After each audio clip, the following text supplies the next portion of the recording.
Yes, welcome on into First Pitch for Thursday, August 8th, 2024. I'm Lindsay Crosby. He's Christian Rauh, baseball writers for Athlon Sports. He's managing editor of InsideTheCardinals.com.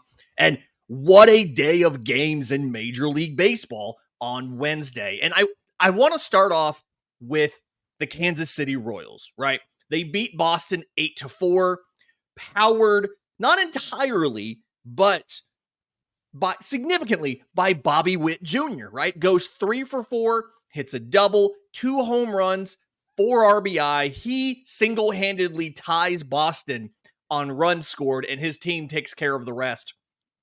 And I don't quite think we really understand and appreciate how good Bobby Witt is doing right now. He's played 116 games this year, which is tied for the league lead. 349, 394, 606. The batting average leads all of baseball. It's exactly a 1. OPS. He's got 22 homers. He's got 25 stolen bases. 30-30 seems pretty obvious. I don't think he's going to get to 40-40, minus a couple multi-homer games. Leads baseball in total bases with 281. Leads baseball in runs scored with 99. Leads baseball in hits with 162. And I guess here's the question. Can Bobby Witt Jr. win AL MVP over Aaron Judge? And does he need to have maybe a little more balanced offensive performance to do it? I think what's going to hurt him the most is the fact that he's just not in New York. And I think that's the saddest thing to say, but I think that's just where we sit right now in baseball world. I think Bobby Witt Jr. is making a strong case for AL MVP. And I think that he should be strongly considered. And I think if the season ended today, I think that we would see a much closer race than anticipated a few weeks ago. I do think that Judge would still get the award because, again, where he's at in New York and because Judge is still having a great season. I'm not trying to take that away from him. However, Bobby Witt Jr. is really turning it up. He's really turning it up. And those crazy splits too, like what he's doing at Kauffman Stadium compared to everywhere else is absolutely insane. I do hate the fact that people on socials are trying to start an investigation, trying to take it back, saying that there's things like Minute Maid Park and things like the Astros and things like that. Now I hope they're just joking and making it like more of a parody, because what he's doing is really impressive. It's what, the 5th most craziest split in all of baseball since the wild card era, most of them being Colorado Rockies, and he's doing it at Kauffman Stadium. I do think Bobby Witt Jr. can chase Aaron Judge for the MVP award, and I'm going to go even farther, Lindsay, and say we just saw it last night with a multi-homer game. I do think he can get to 40-40. He keeps his pace up. Yeah, so he is second place in the MVP odds, plus 400. Judge is minus 800. Those splits you were talking about. Okay, so there's 51 players in the wildcard era that have a home OPS in a single season of 1150 or higher. Bobby Witt's is 1186 this year, as of the time of this graphic being made, which I believe was before that multi-homer game last night. So some of these numbers may be a little different. But his home OPS, 1186. His overall OPS is, at the time, was 976. You heard me say now it's exactly 1,000. So that 210-point difference, like you said, 5th highest in baseball history. You've got 2 Charlie Blackmon seasons, 2017, 2019. You've got Larry Walker in 1999. The biggest discrepancy, though, home to away, was 2018 Aaron Judge. 1170 at home, 919 overall, a 251 split. So I think there's a lot of jokes out there about the Astros thing. I don't think anybody's really taking that too seriously. I mean, he does have a 1,000 OPS in general. Right. So it's just kind of a funny little thing about, like, he loves the home cooking. He loves playing at home. I do think for Bobby Witt to win MVP, you're in a situation where Aaron Judge, from a homer perspective, has to underperform. And I say underperform. The standards for Aaron Judge are obviously different from everybody else. He has 41 homers right now. If he finishes with 50, does he win the MVP? You know, he had 37 last year. Obviously he missed plenty of games, but like he won it in 22 with 62. He was a 4th place finisher in 21 with 39. He's already passed that. But if Aaron Judge finishes with 45 or 50 home runs, I think Bobby Witt could go nuclear and have a chance. But if Aaron Judge gets to 55 or something, I think it's probably in the books. He's going to win a second MVP, and Bobby Witt's going to have a runner-up finish. Bobby Witt Jr. just signed that massive contract in the offseason, Mm-hmm. and I remember like kind of snickering at it because of the funny opt-outs he had later on in his contract, where he's gonna have the chance to make 30 plus $1 million, but he can opt out if he wants to. Now, seeing this performance, Lindsay, what he's had this year and what we could expect from the years coming, that opt out may not be so crazy after all. He might want to opt out and make even more money. We're talking maybe 40, 45 AAV at that time that Bobby Witt Jr. might be able to land. Yeah, I interpreted that opt-out at the time to be something where the Royals had to invest in a winning team, right? In a competitive product to keep him.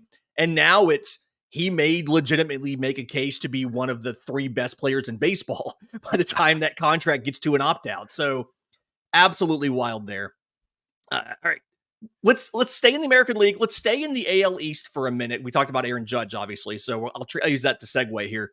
The Baltimore Orioles scratched Grayson Rodriguez right before the start of the game with, I believe, a lat injury. Ended up, went on the IL, and so they're in a situation now where their injured list, the pitchers that they do not have right now. I'm kind of going to go through this list. Obviously, Grayson Rodriguez is out. Kyle Bradish out for the year. He had the internal brace, his second injured list stint here. John Means, forearm strain. He's at 77 days on the IL right now.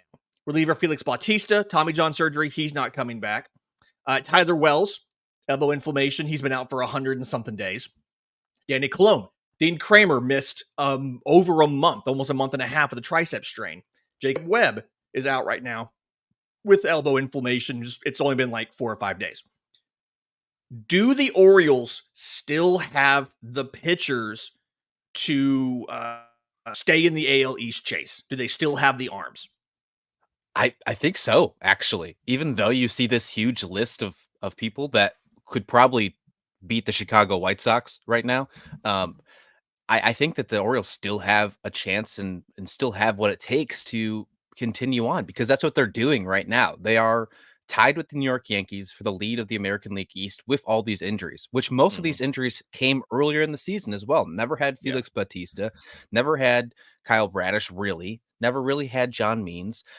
There's just a lot of those injuries that they've been dealing with all season long, and they're still figuring out ways to do so. Now they just added Zach Athlon, which I think is a great piece, and I think that's going to work out well if everything stays healthy and things like that. And obviously Corbin Burns has been a huge asset to this squad. I can only imagine what would happen if he went down.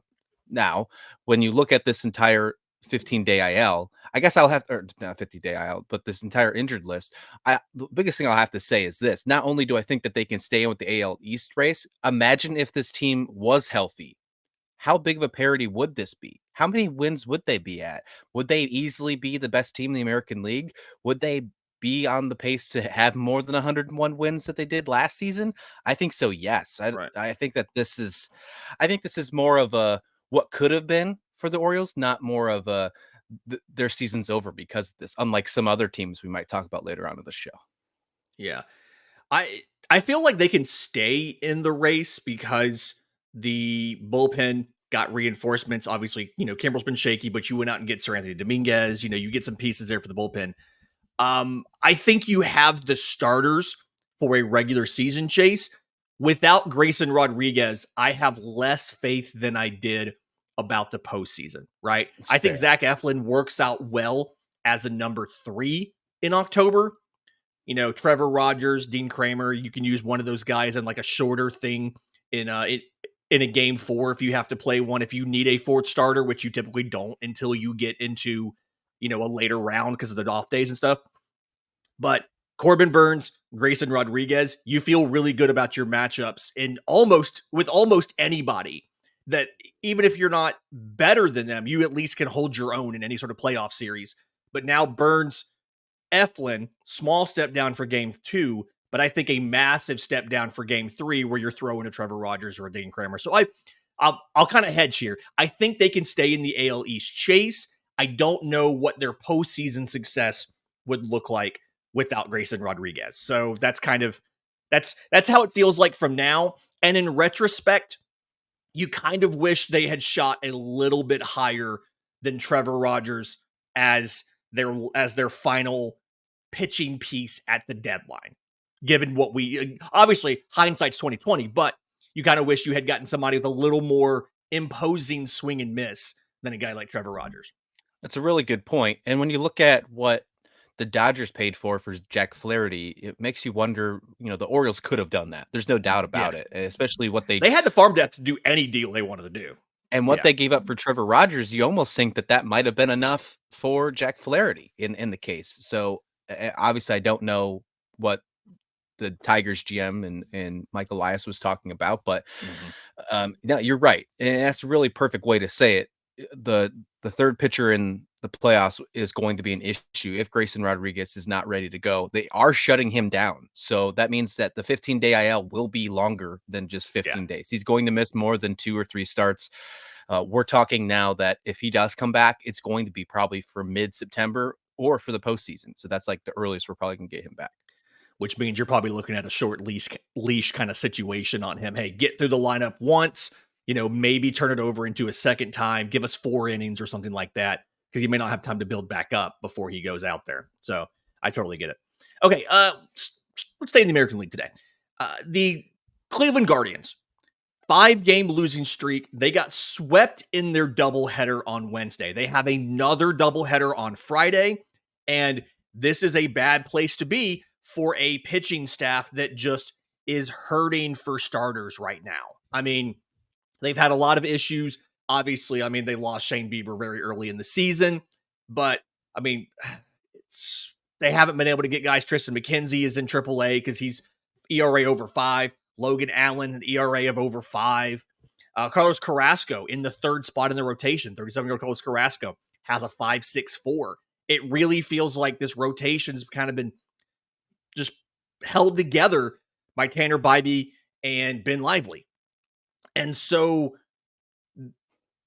missing starting pitching depth already, playing 2 doubleheaders in 3 days, and in a 5-game losing streak, are they in trouble of dropping the American League Central, maybe even to the Royals we talked about or the Minnesota Twins?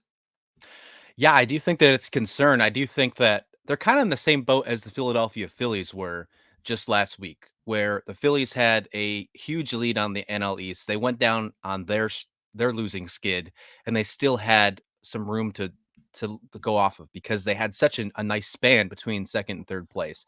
And that was the case here with Cleveland.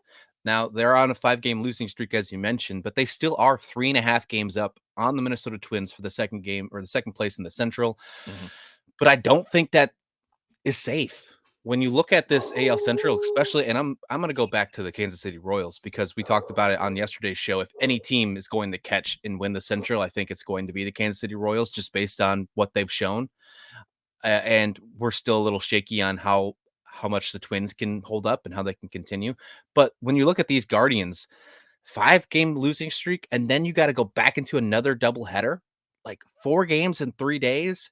I think thankfully they have an off day on Thursday. They have an off day today, but I'm concerned because when you look at their stats, and we looked at it before the show, there's a lot of batting things where you're not really happy with the numbers where you've seen it. Like, it's almost shocking that they're still doing as well as they are. You talked about the pitching rotation.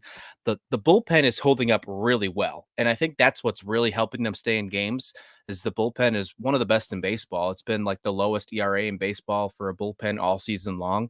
Their expected win total is only 2 games lower than it is right now. So even with all those concerning questions you have about this roster and they're not performing to like MVP like standards, if you will, Lindsay, they're still doing it, which is really insane. But I'm going to go ahead and just say, I'm nervous about Cleveland. I don't know if they can hold off on this. I don't think they can hold the Twins or the Royals. And I do think once this month is over, we're going to see a new leader in the AL Central. Yeah, kind of talking about that power and those offensive stats real quick. They have 4 guys in double-digit home runs on the year. Obviously Jose Ramirez leads with 30. Josh Naylor's got 25. But then after that, Steven Kwan has 11. He's 3rd place on this team in homers. Steven Kwan has 11, and he's in third place. David He Fry shouldn't be has your 10. third place. He shouldn't be your third place guy for homers, not Steven Yeah, Kwan. he really shouldn't. David Fry, fourth place with 10. They are the only 4 players who have a slugging percentage over 400 who have taken at least 300 at bats or 300 plate appearances for this team this year, and it's just it. I feel like the margin of error for the Cleveland Guardians is slimmer because you can't count on that clutch homer, right? Like they're 6th in runs. I think they're 8th or 9th in the AL in home runs as a team. It's you got to win with defense. You have to get it to the bullpen. It's a thinner margin for error, and it feels like that's something where you lose one more piece. If one of those 4 guys goes down, I feel like you're probably in trouble. So, yeah, I'm also worried. I think you kind of summed it up well there. For quick pitch. All right, I want to cover a couple quick things here. First one, minor league update. Christian Moore, second baseman for the Los Angeles Angels, first round pick, hit a walk-off homer in Double-A yesterday for the Rocket City Trash Pandas. He has played 5 games in professional baseball, 2 in Single-A, 3 in Double-A. He's batting .500. He has 3 home runs, 5 extra base hits, 8 runs, and 9 runs and 10 RBI. It's kind of a joke at this point, but what are the odds we see Christian Moore in LA before the end of the season? You find it as a joke, but it's not so out of this world when it comes to the Angels. He's at the perfect team to do it. We saw it last year with Noah Shanuel. I think I said his name right. Seanwell. Yeah, Seanwell. Seanwell. We saw it with him. He made it up real quick after I think it was 11 games in the minors. Not a lot. So Christian Moore could do it. The crazy thing about his stats you just mentioned in his first 5 games, in his first game in Double-A, I believe he was 0 for 4 with 2 or 3 strikeouts. And then he goes and does it. So in 5 games, he has this crazy number. One of those games was just a complete blank shot. So he's having a phenomenal way to start off his professional career. I think we're going to see him at the very least. I think we're going to see him in AAA and take some good at bats there. But we saw it happen in Los Angeles last year with Noah. I would not be surprised if we saw him up there again. It makes me a little nervous that they are doing this, though, because it didn't really work out so well at the beginning of the season for Shanwell. He had some adjustments to make at the beginning of this year. Now it's looking really good. He's starting to step up. He's one of the top difference makers when it comes to OPS in the entire league. If you compare the first half to the second half. So maybe it is a great idea, but the Angels don't value minor league play, I guess, too much. And maybe we'll see Christian Moore in the majors. I'm going to go ahead, though, and say we don't see him until 2025 just because it's a little late, but I would not be surprised if he's in AAA for a pretty extended time this year. As much as going into the draft, we had questions about his swing and miss. I mean, he had like a 65% contact rate last year, right? I do think that there is something to be said for getting him with Ron Washington because you've got defensive questions about his play in the middle infield. And the best defensive coach in that entire organization is Ron Washington. Probably the best defensive coach in baseball for infield defense is Ron Washington. So I want them to work together. There's no way to do that without getting him to the majors, but it does feel like it's very aggressive to rush him up there. We'll see what happens. I don't necessarily love the decision, but we'll see. Speaking of decisions that don't necessarily love, there's rumors out there that the Cardinals are in extension talks with first baseman Paul Goldschmidt, former MVP, batted .317 in 2022, batting .228 this year, only has 17 home runs, and is grading out as one of the worst hitters in baseball on StatCast. Is this a good idea to extend 36-year-old Paul Goldschmidt? If this is 2018, I'd be all over this, Lindsay, but we're in 2024 and I can't say this is a good idea for the Cardinals. And I think they're just both in the right spot right now. I think his contract's ending at the perfect time for St. Louis and Paul Goldschmidt to just mutually go in their separate ways. I'm not too worried about the 17 home run part. I think that the power was kind of expected to go down, and it's not like he's hitting 8 or 9 home runs on the season. But when you look at all the rest of the stats, yes, his glove is still there and you got to be excited about the glove, but the batting average isn't good. he's not taking the best swings in the box either. He looks Mhm. lost a couple times. It's just when you look at Paul Goldschmidt, and if you want to have him for another year, I think that's just going to do a disservice for not only your major league ball club, but who you have behind him. Because I think there are multiple players, and one even being on the active roster right now, that can fill the first base role and do it better. And is 10, 12 years younger. So you're working at having for the extended future. The first one I'm going to mention is Alec Burleson. He's had a fantastic season in 2024, He has. 19 home runs, 66 RBIs. He's currently at a 776 OPS. And that's with just a slump that he was just in. He's just getting out of it. Thank you, Randy Orton. But Alec Burleson is finding a way to do it. And I think that there is a lot of good things there. I will mention one more, and he's in the minor league system right now. He did have a cup of coffee last season. He's older than Burleson. He's 27, but that's Luken Baker. Luken Baker for AAA Memphis right now. He's a right-handed first baseman, and he can hit the ball. He had 30 home runs so far in AAA Memphis this season, and he can get up there. I think you give him a shot. If you move on from Cole Goldschmidt and you have Luken Baker and Alec Burleson share that first base / DH role, Burleson can also play the outfield. I think that's a better future plan for the St. Louis Cardinals. I love Paul Goldschmidt. I think that I'd love to get him the right off in the sunset, maybe a postseason bid for the Cardinals, but I just don't think 2025 is the right move to have him still on the squad. For context here on Luken Baker, he's got 308 career AAA games across 4 seasons, I'd like to add. So just under 2 MLB seasons worth, he's got 84 home runs in 308 minor league games, or 308 AAA games. Again, you said cup of coffee last year, 33 games, batted 209, hit 2 homers, 31 strikeouts. But it does feel like you have options. And when you pull up StatCast, you see like Goldschmidt's been a bit unlucky in the power department. You look at his barrel rates being good, his hard hit rates being good. The expected slugging's like 442 compared to his actual 384. But his batting average, even if you give him the benefit of the doubt on everything and go with the expected batting average, it's still only 245. And it's like he's striking out 28% of the time. His range is bottom 20th percentile in baseball. His sprint speed's down. His swing and miss is down. His chase is down. Like all of those things are not in his favor. And it's definitely an aging curve situation. But this is the same team who went out and signed multiple over 33-year-old starting pitchers last offseason. So obviously they want the elderly there in St. Louis. Yeah. If they do it, I'm not surprised. That seems to be the new Cardinal way. However, if you are moving Paul Goldschmidt down to the batting order, number 7 in the batting order for the first time in 10 years, and then they're talking about maybe extending him for the next season, I think you have your priorities mixed up. Yeah, that's not quite working out there. Okay, we saw a lot of notable home run things yesterday. We'll get to Kyle Schwarber in a second. But the Reds and Marlins got 2 grand slams in that game yesterday. So, can you imagine being at a game and seeing 2 grand slams in the same game? What is your favorite home run memory you have live at the ballpark? Oh, well, first off, I would love to see 2 grand slams at a game because I have only seen 2 grand slams live in person ever. In all the games that I've gone to, and I've gone to a pretty good amount of baseball games.